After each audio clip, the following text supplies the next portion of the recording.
et j'espère que tous ensemble on puisse célébrer ensuite la victoire et le passage en finale. Bonjour coach. Arthur Perrault, RMC. On a vu plusieurs vidéos circuler sur les réseaux sociaux ces derniers jours où des supporters à l'entrée du centre d'entraînement n'ont pas hésité à vous interpeller et vous leur avez répondu à chaque fois on va gagner, on va gagner. Pourquoi est-ce que vous en êtes convaincu aujourd'hui?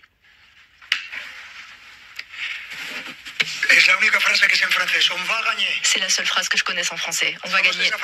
Je ne sais que ça. Et comme c'est une phrase que j'aime, je pense toujours que mon équipe va gagner. On va gagner. Mejor dicho, ¿no? Va a gagner sur. La prononciación es asturiana, ya lo sé. Ma prononciation est asturienne, ça je sais déjà. Bonjour, Damien Degand, l'équipe, ici. Il est toujours difficile d'anticiper un peu l'attitude de l'adversaire à la veille d'un match, mais est-ce que vous vous attendez à ce que, comme à l'aller, le Borussia joue avec un bloc assez bas, regroupé, et essaye de vous piéger en contre, comme il l'a fait en première période, notamment match aller? C'est bien sûr toujours ce qu'on cherche en tant qu'entraîneur, c'est mettre ce doute-là, quel match il va y avoir. Moi je sais quel match nous on va essayer de jouer. Et à partir de là, le résultat sera le résultat aussi de l'attitude de l'adversaire. Donc dans ces matchs retour, le score... Il y a une équipe donc demain au début du match qui est éliminée en fonction du score du match aller. Donc là c'est le PSG, mais si tout d'un coup ce score change, l'attitude va changer. Mais nous, on a une mentalité qui est de jouer, quel que soit le résultat, on va jouer pendant le match. Il faut évidemment être meilleur que l'adversaire, créer des occasions de but et gagner. Donc notre mentalité ne va pas changer à partir de la première minute, elle sera identique jusqu'à la fin. Bonjour, Baptiste Bécard de l'AFP, sur votre droite. Ce match est particulier que pour le coup vous devez gagner par 2 buts d'écart. Comment on s'y prend pour gagner par 2 buts d'écart face à une équipe qui justement a très bien défendu à l'aller?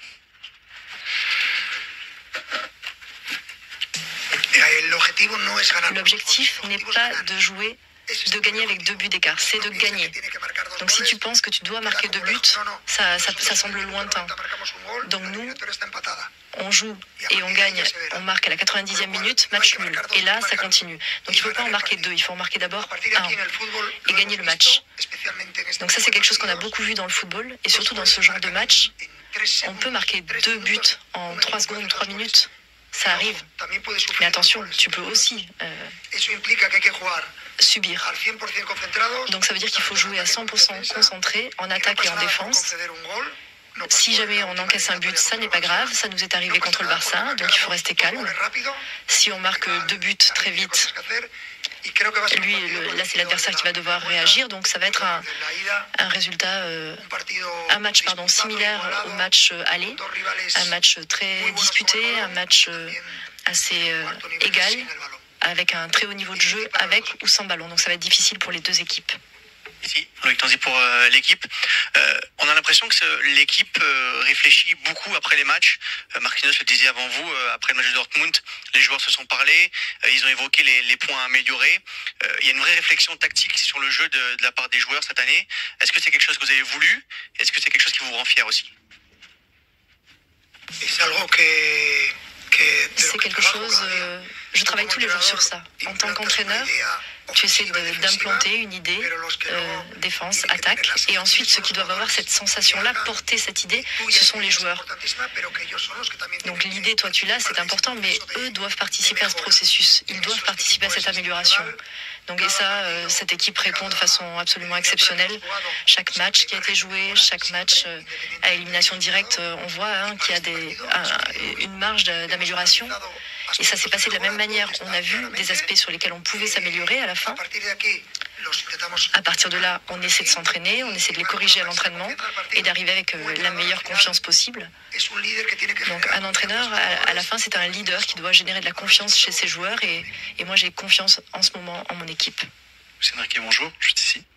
Marc Méchenois pour le Parisien. Est-ce que vous pourriez nous décrire, lors des 5 derniers jours, un peu votre routine de travail, à partir de quand vous avez revu le match de Dortmund, ce que vous avez essayé d'insuffler aux joueurs? Est-ce que dans cette période, il y a de la place un peu pour des activités privées? On sait que vous faites du vélo, que vous allez courir. Est-ce que vous avez pris du temps pour vous dans ce moment? Merci.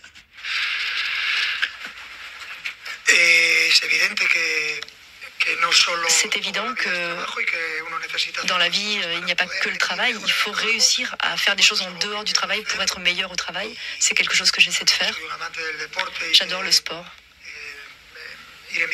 J'adore le vélo, j'adore faire du padel.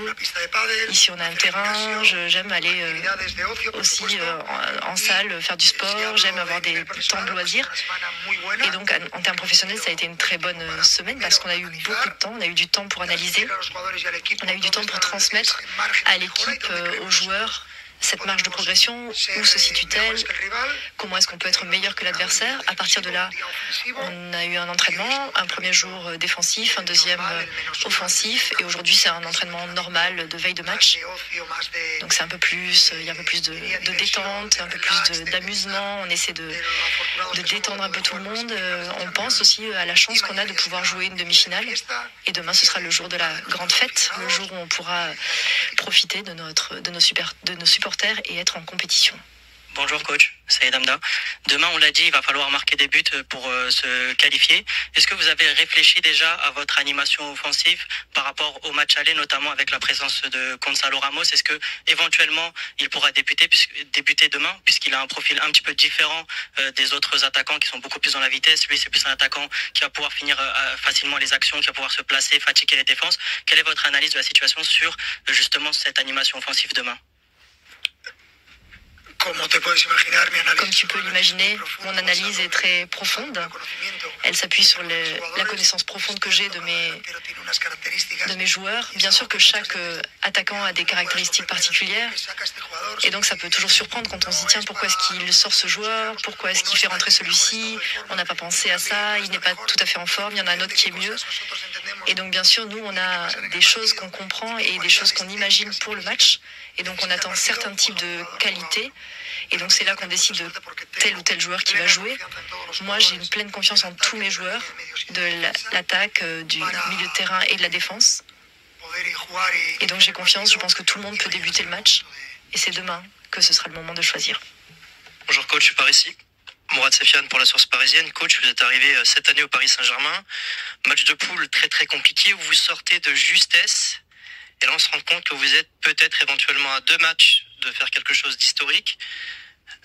Vous vous dites quoi là à ce moment-là? 2 matchs. Tout est possible, sortir ou aller au bout.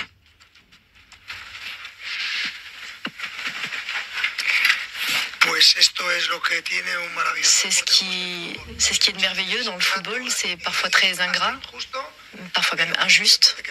Mais c'est un sport qui fait en sorte que dans une saison, tout peut arriver. C'est comme dans la vie, il y a des choses négatives.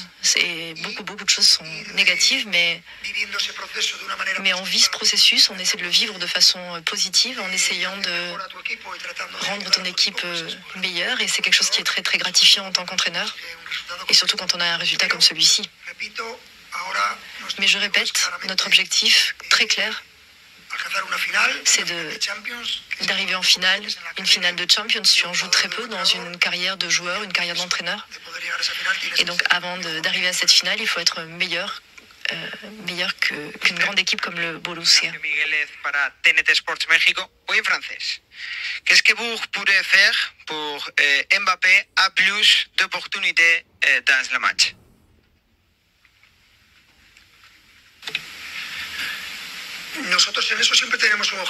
Nous, on a toujours un objectif commun. C'est pour cela qu'on essaie toujours de faire partir le ballon de l'arrière et apporter le ballon aux attaquants de la meilleure manière, qu'il leur arrive de la meilleure manière. Et comme c'est une équipe, on demande aussi aux attaquants on leur demande qu'il y ait peu de ballons qui arrivent en défense. Donc c'est une pensée très simple, très basique, mais c'est très didactique quand on parle à des jeunes joueurs et quand on parle aussi à des entraîneurs de catégorie inférieure. On est tous une équipe, on est comme un orchestre et tout le monde joue d'un instrument, et dans le football c'est pareil. Donc les footballeurs peuvent être excellents, peuvent être des étoiles mondiales, ils doivent aider aussi à défendre.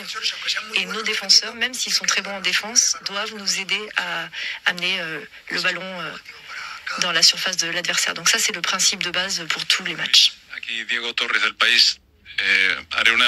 Je vais faire les questions en français. Je m'excuse pour mon français. C'est aussi Mbappé. Pour faire Mbappé plus participatif, il faut faire comment se fait pour que Mbappé participe plus fréquemment à jeu? Doit-il quitter sa zone? Doit-il quitter sa zone pour aller à midi-terrain, à jouer?